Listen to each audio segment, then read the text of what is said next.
Hello my dear students, welcome to Dream Classes. एक बार फिर से आप सभी का ड्रीम क्लासेस में स्वागत है।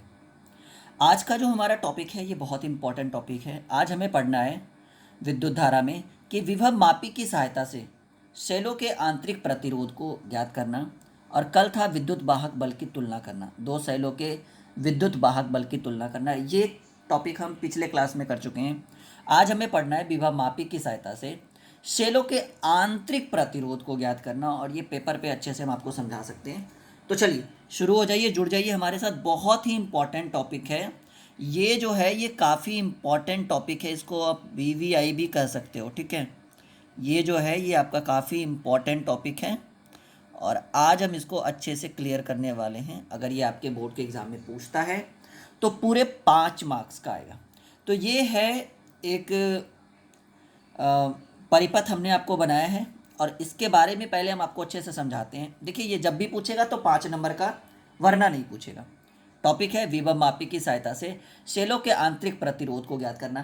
पहले हम कल वाले टॉपिक को थोड़ा देखते हैं। कल हमने क्या पढ़ा था स्टूडेंट्स? कल हमने पढ़ा था पोटेंशियोमीटर, इसको हम कहते हैं विभव मापी। इसमें हमने क्या पढ़ा था कि विभव मापी एक ऐसा यंत्र है जिसकी सहायता से दो सेलों के विद्युत वाहक बल की तुलना की जाती है। और इस पिछले क्लास में हमने दो सेलों के विद्युत वाहक बल की तुलना की थी, इसमें नो डाउट।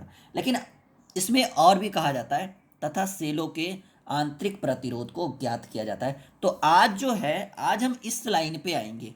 ये वाला जो टॉपिक है, कल के टॉपिक में हमने विद्युत वाहक बल की तुलना कर ली थी। आज हम पढ़ेंगे सेलों के आंतरिक प्रतिरोध को ज्ञात करना। और जैसा कि आपको टॉपिक में भी दिख रहा है कि विभव मापी की सहायता से, ये इस तरह का नोट्स आप अपने व्हाट्सएप पे परचेज कर सकते हैं अगर आप चाहो तो, ठीक है। विभव मापी की सहायता से सेलों के आंतरिक प्रतिरोध को ज्ञात करना। तो ये हमने एक परिपथ बनाया है। परिपथ के बारे में तो ऑलरेडी आपको सब कुछ पता है, क्योंकि कल के क्लास में बिल्कुल सेम टू सेम देखिए यही परिपथ हमारा बनाया गया था। ये प्राथमिक है जिसमें कोई परिवर्तन नहीं आ सकता है। ये द्वितीयक परिपथ है, ठीक है। और ये चीज़ हम कल के क्लास में करवा चुके हैं। तो आज जो हमारा टॉपिक है कि विभव मापी की सहायता से सेलों के आंतरिक प्रतिरोध को ज्ञात करना, तो ये एक परिपथ हमने बनाया है। अब देखिए यहाँ पर हम जो लिखा हुआ है, पहले इसको अच्छे से समझने की कोशिश करेंगे। साथ में ये अगर आपको नहीं दिख रहा है तो अलग से हमने फिगर बना लिया है, ताकि बीच बीच में हम ऐसे कर करके आपको दिखाते रहे। कहा गया है कि विभव मापी की सहायता से किसी सेल के आंतरिक प्रतिरोध को ज्ञात करने के अनुसार उसको हम पहले जोड़ देते हैं, ठीक है। इसको हम एक बाह्य सेल के थ्रू जो है इसको अब जोड़ देते हैं। पहले इसको हम अच्छे से पढ़ लेते हैं, फिर समझ में आ जाएगा ऑटोमेटिकली, ठीक है। तो कहा गया है कि विभव मापी की सहायता से किसी सेल के आंतरिक प्रतिरोध को ज्ञात करने के लिए इसको पहले हम अच्छे से जोड़ लेंगे। फिर कहा गया है कि विभव मापी में ए बी विभव मापी का तार है। देखो जी, ये जो आपको दिख रहा है ना, ये रेड वाला, ये विभव मापी का तार है। और आपको आपको मैंने मीटर ब्रिज पढ़ाया था, और मीटर ब्रिज में याद करिए मैंने आपको बताया था कि मीटर ब्रिज में 1 मीटर का लंबा तार होता है। और लेकिन कल कल मैंने जो आपको बताया था पोटेंशियोमीटर विभव मापी, उसमें याद है कि कल के क्लास में मैंने आपको बोला था कि विभव मापी में 10 मीटर के करीब लगभग लंबा तार होता है। तो ये ए बी की लंबाई जो है वो कितने मीटर है? 10 मीटर है। सभी लोग कमेंट बॉक्स में इस चीज़ को लिखेंगे। कहा गया है कि विभव मापी में ए बी विभव मापी का तार है। और इसको एक लाइन और हमें लिखना है चाहिए था कि जिसकी लंबाई लगभग में 10 मीटर होती है। इसको आप लोग लिखिएगा कमेंट बॉक्स में, नीचे कमेंट बॉक्स में या लाइव चैट में लिखिएगा। देखिए, लिखने से चीज़ें याद होती है, इस चीज़ को हमेशा याद रखिएगा। फिर कहेंगे कि जिसके, कहा गया विभव मापी में ए बी एक विभव मापी का एक वायर है, तार है, जिसके दोनों सिरों के बीच एक सेल जिसके दोनों सिरों के बीच एक एक सेल और एक रेसिस्टेंट तथा एमीटर लगा हुआ है। जिसके दोनों सिरों के बीच एक सेल, एक रेसिस्टेंट, इसको हम कहते हैं बाह्य प्रतिरोध, और एक एमीटर लगा हुआ है, जैसा कि ये भी फिगर में आपको दिख रहा है, ठीक है। दिख रहा है ना, एक एमीटर लगा हुआ है। यहाँ पर भी कहा गया है कि तार ए बी के, सॉरी, जिसके दोनों सिरों के बीच एक सेल, एक रेसिस्टेंट तथा एक एमीटर जुड़ा हुआ है। बिल्कुल क्लियर है यहाँ तक? ये देखिए दोनों चीज़ें, एक ये है और एक ये है, दोनों जुड़ा हुआ है। आगे बढ़ते हैं। तार ए बी के ए सिरे से, तार ए बी के ए सिरे से उस सेल को जोड़ा जाता है, उस बैटरी को जोड़ा जाता है। तार ए बी के ए सिरे से उस सेल को जोड़ा जाता है जिस सेल के आंतरिक प्रतिरोध को ज्ञात करना है, यानी इसके आंतरिक प्रतिरोध को ज्ञात करना है। ठीक है, सेल के उस सेल को जोड़ा जाता है जिस सेल के आंतरिक प्रतिरोध को ज्ञात करना होता है। सेल के समानांतर क्रम में, सेल के समानांतर क्रम में एक बाह्य प्रतिरोध R तथा एक बाह्य प्रतिरोध R तथा एक स्विच को जोड़ दिया जाता है। ठीक है, एक बाह्य प्रतिरोध R तथा एक स्विच को जोड़ दिया जाता है। यहां तक क्लियर है? चलो, कहा गया है कि जिसके दूसरे सिरे पर, देखिए बात एकदम क्लियर हो रही है, इसके दूसरे सिरे पर एक गैल्वेनोमीटर G लगाया गया है तथा, और इसको थोड़ा सा आगे करते हैं। हाँ, अब देखो अच्छे समझ में आएगा। कहा गया है कि सेल के समानांतर क्रम में एक बाह्य प्रतिरोध R तथा एक स्विच को जोड़ा गया है, और जिसके दूसरे सिरे पर, यह पहला सिरा जो बिंदु ए से तार के ए बिंदु से आकर मिलती है, और इसके दूसरे सिरे को एक गैल्वेनोमीटर से जोड़ दिया गया है। ठीक है, और कहा गया है, और गैल्वेनोमीटर का दूसरा सिरा स्लाइडिंग जॉकी से जुड़ा हुआ है। मैंने बताया था कि एक स्लाइडिंग जॉकी होता है जो अपने आप खिसकता है इसको अपने, जब हम इसमें करेंगे तो वर्क। ठीक है, तो ये स्लाइडिंग जॉकी जो है जोड़ दिया गया, और ये स्लाइडिंग जॉकी बिल्कुल पेन की तरह होती है, मैंने आपको बताया था। कहा गया है कि इसके दूसरे सिरे को एक गैल्वेनोमीटर से जोड़ दिया गया है, और गैल्वेनोमीटर का दूसरा सिरा स्लाइडिंग जॉकी से जुड़ा हुआ होता है। यहाँ तक क्लियर है? फिगर आपको दिख रहा है बिल्कुल अच्छे से? क्लियर है? परिपथ है जिसमें ए बी और ये स्विच लगाया गया, यहाँ से एक बाह्य परिपथ वगैरह, ये सेल को जोड़ा गया है। इसके समानांतर क्रम में एक बाह्य प्रतिरोध R को जोड़ा गया है, R रखा गया है।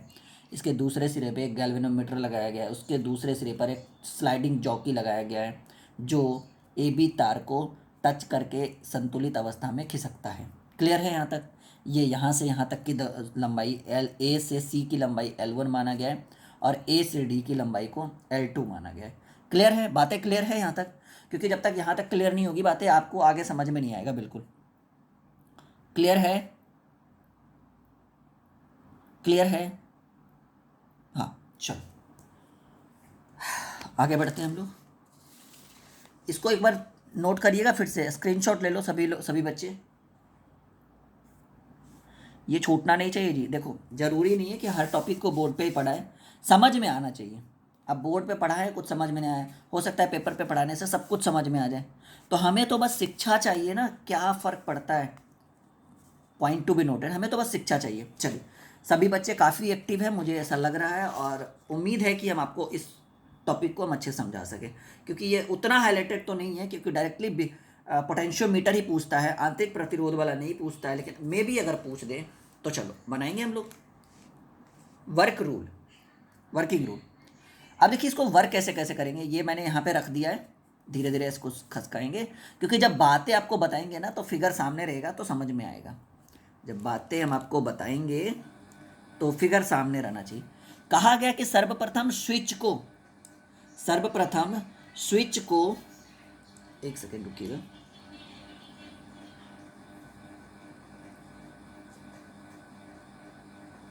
हाँ चलिए, सर्वप्रथम देखिए कह रहा है कि स्विच को सर्वप्रथम स्विच को खुला जोड़ा जाता है, मतलब खुला रखा हुआ जाता है, मतलब इसको बंद नहीं करेंगे। सर्वप्रथम स्विच क्या होता है, बिल्कुल ये खुला हुआ रहता है, और जॉकी के तार ए बी के ऊपर खिसकाकर, देखिए ये जॉकी पहले यहाँ था और ये बिंदु बिंदु टाइप का दिख रहा है ना, ये खिसक कर जॉकी जो है सी से डी पर आ गया। तो कहा गया है कि सर्वप्रथम, हालांकि एक जगह स्विच लगाना चाहिए था मुझे कहीं पे भी, ये ऐसे एक स्विच मान लेते हैं, ठीक है। हाँ चलो, अब ठीक है। कहा गया कि सर्वप्रथम स्विच को खुला रखकर जोड़ दिया जाता है, लेकिन ये स्विच खुला हुआ रहता है, ठीक है। और जॉकी के तार, जॉकी का ये जो तार है स्लाइडिंग जॉकी, इसको ए बी के ऊपर खिसकाकर, यहाँ से यहाँ तक खिसकाकर संतुलन की अवस्था ढूंढी जाती है। मतलब इसको ऐसा खिसकाया जाता है, इस ओर खिसकाया जाता है जहाँ पे वो संतुलन की अवस्था रखे। और कहा गया है कि माना कि बिंदु सी पर संतुलन की स्थिति प्राप्त होती है, यानी पहले जॉकी यहाँ था और आपको जो है संतुलन की स्थिति कहाँ पर प्राप्त हुआ, यहाँ पे प्राप्त हो, यानी यहाँ से यहाँ आ गया। कहा गया है कि माना कि बिंदु सी पर, माना गया है। ये सब चीज़ें आप अपनी कॉपी में नोट करते चलिए, काम देगा आपको। ये 5 नंबर का क्वेश्चन है। माना कि बिंदु सी पर संतुलन की स्थिति प्राप्त हो और पुनः स्विच को बंद कर दिया जाता है। जब ये आप सी पर ये संतुलन की स्थिति प्राप्त करता है तो स्विच को जो है वो बंद कर दिया जाता है और फिर जॉकी के तार ए बी के ऊपर खिसकाकर संतुलन की स्थिति प्राप्त की जाती है। यानी पहले खुला हुआ रहता है, फिर स्विच को बंद कर दिया जाता है और जॉकी को खिसकाकर डी से खिसकाकर सी पर लाया जाता है और सी पर ऐसा फील किया जाता है कि जॉकी की स्थिति जो है, जॉकी जो है वो संतुलन स्थिति का आभास कर रहा है, अनुभव कर रहा है, ठीक है। तो लिखा है हमने कि माना कि बिंदु सी पर संतुलन की स्थिति प्राप्त हो और पुनः स्विच को बंद कर दिया जाता है और फिर जॉकी के तार ए बी के ऊपर ये तार जो है ए बी के ऊपर खिसकाकर संतुलन की स्थिति प्राप्त की जाती है। फिर कहा गया कि माना कि इसके लिए बिंदु डी पर संतुलन की स्थिति प्राप्त होती है। मतलब यहाँ पे लाया जाता है, फिर यहाँ पे लाया जाता है, मतलब दोनों जगह। जैसे देखिए, जॉकी को तो जहाँ पर आप उठा के जिस स्थान पर रख सकते, सी पर है उठा के डायरेक्टली डी पर है, डी पर उठा के डायरेक्टली सी पर रख सकते हो। तो माना गया है कि पहले सी पर रखा गया, फिर बंद किया गया स्विच, फिर डी पर रखा गया, ठीक है। तो माना कि इसके लिए बिंदु डी पर संतुलन की स्थिति प्राप्त होती है। और अब आपको पता है कि तार की लंबाई जो है, अगर हम L मानते हैं, एक L1 है, एक L2 है। L2 ये छोटा एरिया, L1 ये बड़ा वाला एरिया, सॉरी ये L2 छोटा वाला और ये L1 बड़ा वाला एरिया। तो माना कि तार के प्रति एकांक लंबाई पर विभवांतर जो है वो लैम्डा है। कितना है जी? वो लैम्डा है। तो स्विच खुला रखने पर संतुलन की स्थिति में E बराबर, लंबाई कितना है जी? स्विच खुला रखने पर, तो देखिए स्विच खुला रखेंगे तो यहाँ, स्विच बंद कर देंगे, ठीक है। स्विच बंद करने के बाद सी की स्थिति प्राप्त करता है, स्विच खुला रखेंगे। देखो एक बार फिर से इसको करते हैं। पहले क्या है कि सर्वप्रथम स्विच को खुला रखा जाता है, ठीक है। स्विच पहले जब खुला हुआ है और तार ए बी के ऊपर जॉकी को खिसकाकर संतुलन की स्थिति प्राप्त करती है। तो माना कि ऐसा फील हुआ कि जब स्विच खुला हुआ है तो हमें कहाँ स्थिति संतुलन मिली, हमें स्थिति सी बिंदु पर जो है संतुलन की स्थिति, ऐसा फील हुआ कि चलो सी पर है। तो माना कि बिंदु सी पर संतुलन की स्थिति प्राप्त हो और पुनः स्विच को बंद कर दिया जाता है और फिर जॉकी को तार ए बी के ऊपर खिसकाया जाता है। और जब स्विच खुला हुआ है तो सी पर जो है ये संतुलन की स्थिति आभास करता है, अनुभव करता है, इसको फील करता है कि जब स्विच खुला हुआ रहेगा तो हम सी पर संतुलन स्थिति प्राप्त करेंगे। लेकिन जैसे ही स्विच को हम बंद करते हैं, ठीक है, बंद करते हैं तो ये कहाँ पर संतुलन की स्थिति प्राप्त करता है, इसको फील होता है कि हम डी पर जो है वो संतुलन की स्थिति प्राप्त कर रहे हैं। यानी दोनों दो कंडीशन है। यानी जब स्विच खुला हुआ रहेगा तो सी पर, यानी जब स्विच खुला हुआ रहेगा तो लंबाई ए सी हो जाएगा, ठीक है। स्विच खुला रहेगा तो हाँ सी ए सी हो जाएगा और जब स्विच बंद हो जाएगा तो ये जो होगा वो ए डी हो जाएगा। जब स्विच खुला हुआ रहेगा तो लंबाई ए सी, जब स्विच बंद हो जाएगा तो लंबाई ए डी हो जाएगा। तो इसी आधार पर कहा गया कि माना कि तार के प्रति एकांक लंबाई पर विभवांतर लैम्डा है। तो जब स्विच खुला रखने पर संतुलन की स्थिति में ई बराबर हमको पता है कि पाई एल होता है, ठीक है। ई बराबर पाई एल, ठीक है। एल जो है लंबाई और ये प्रति एकांक क्षेत्रफल पर लगने वाला प्रतिरोध, ठीक है।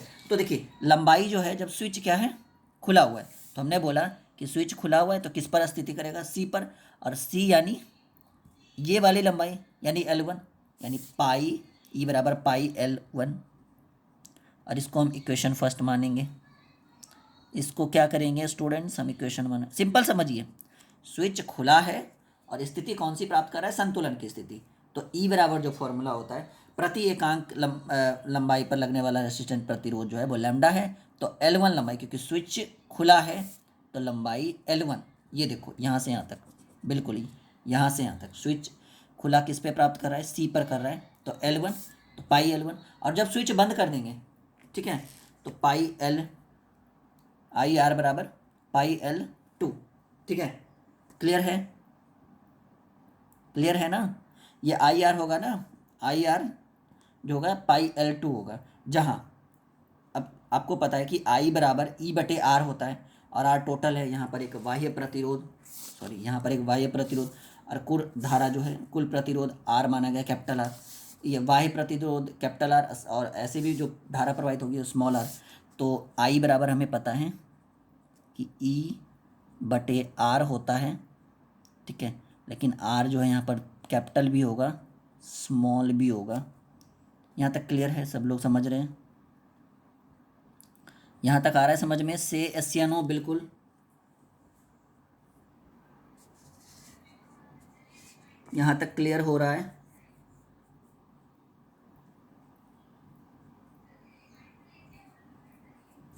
क्लियर करिए यहाँ तक जल्दी।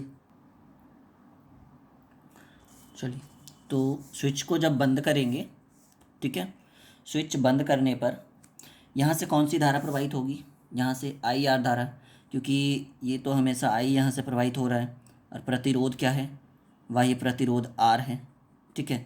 तो यहाँ पर ई ना लिख कर हम आई आर लिख सकते हैं, और आई आर बराबर होता है लंबाई जो है, बंद करेंगे स्विच तो ये लंबाई हो जाएगी L2, और एकांक लंबाई पर जो है वो लैम्डा है, तो ये क्या हो जाएगा, आई लैम्डा इंटू L2, ठीक है, लैम्डा L2, ठीक है।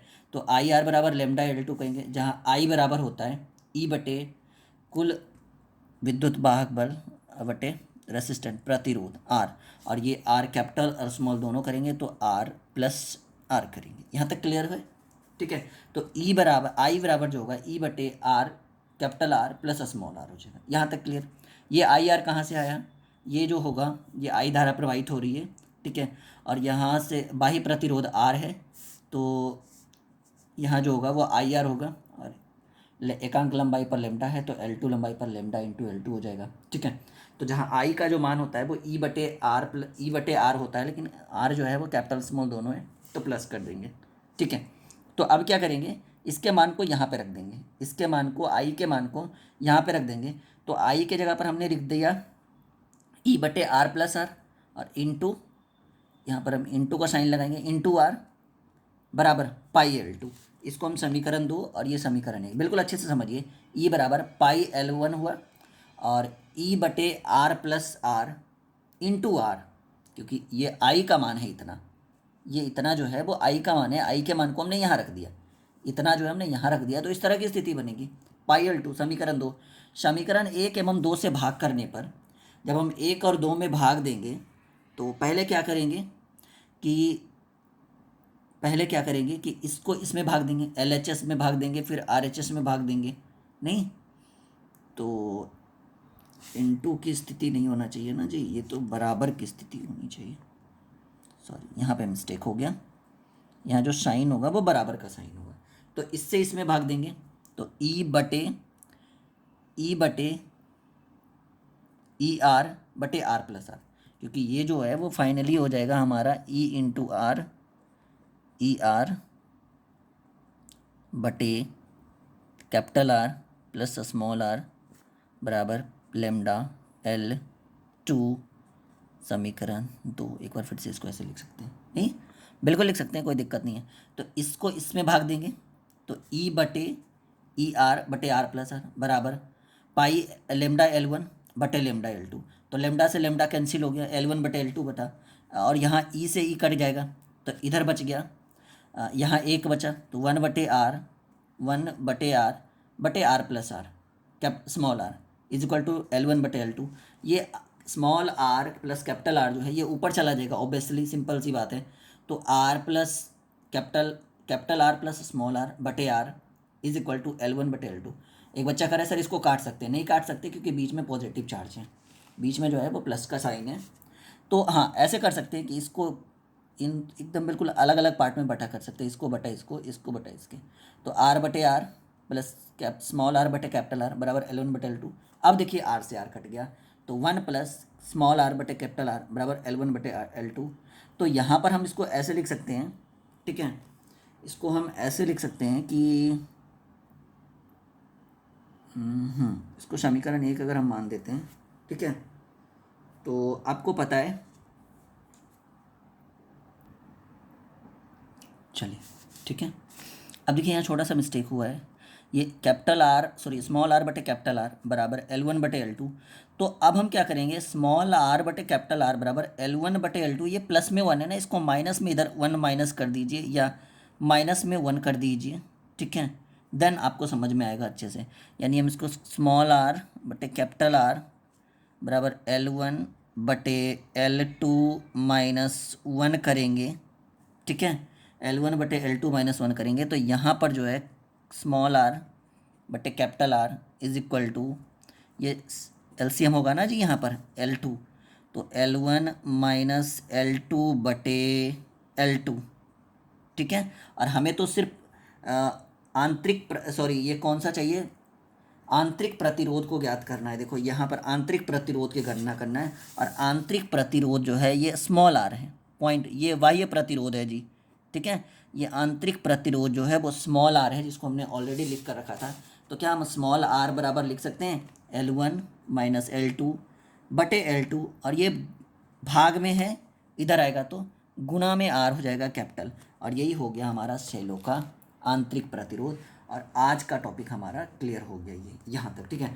थोड़ा यहाँ पे बच्चों को मिस्टेक हुआ होगा, एक बार स्क्रीनशॉट ले लो आप लोग, बिल्कुल समझ में आ जाएगा, कोई दिक्कत नहीं है, ठीक है। अगर छोटा मोटा मिस्टेक हुआ भी है, वैसे तो मैंने बिल्कुल क्लियरली सही सही बताया बच्चों को, पर उनको समझने में अगर कोई दिक्कत है तो एक बार वीडियो को फिर से लाइव क्लास के बाद देख सकते हैं, ठीक है, दोबारा देखिएगा, समझ में आ जाएगा, ठीक है। तो ये जो है, अगर आपसे कोई पूछे कि सेलों का आंतरिक प्रतिरोध क्या होता है, तो हम कहेंगे स्मॉल आर बराबर L1 माइनस L2 बटे L2 इंटू कैपिटल आर, ये बाह्य प्रतिरोध, ये आंतरिक प्रतिरोध होगा। और ये हमारा आज का टॉपिक भी क्लियर हो गया, और अब हम लोग जल्द ही नए चैप्टर में प्रवेश करने वाले हैं। 1-2 टॉपिक और है क्लियर करके हम लोग जल्द ही नए चैप्टर में प्रवेश करने वाले हैं। उम्मीद है कि नया चैप्टर में हम आपको अच्छे तरीके से सारी चीज़ें समझा सकें, क्लियर करवा सकें, ठीक है स्टूडेंट्स। मिलते हैं अगले क्लास में। क्लियर हो, लाइव टेस्ट वगैरह भी हो रहा है कंटिन्यू, तो प्लीज़ शेयर वगैरह करते रहिएगा, ठीक है, और अपने ऑफ़र्स का लाभ उठाइएगा। जो भी आपके ऑफ़र्स आते रहते हैं ड्रीम क्लासेस के लर्निंग ऐप पे, इस बार ऑफ़र आ चुका है, तो बिल्कुल लेट ना करें, ऑफ़र का फ़ायदा उठाएं, जल्दी जल्दी से कोर्स को ज्वाइन करें। ऑफ़र है अभी ड्रीम क्लासेस के लर्निंग ऐप पर, ऐप को जाइए, साइन इन करिए अगर नहीं किया है आपने तो, और फटाक ऑफ़र्स का लाभ उठाइए। Okay students.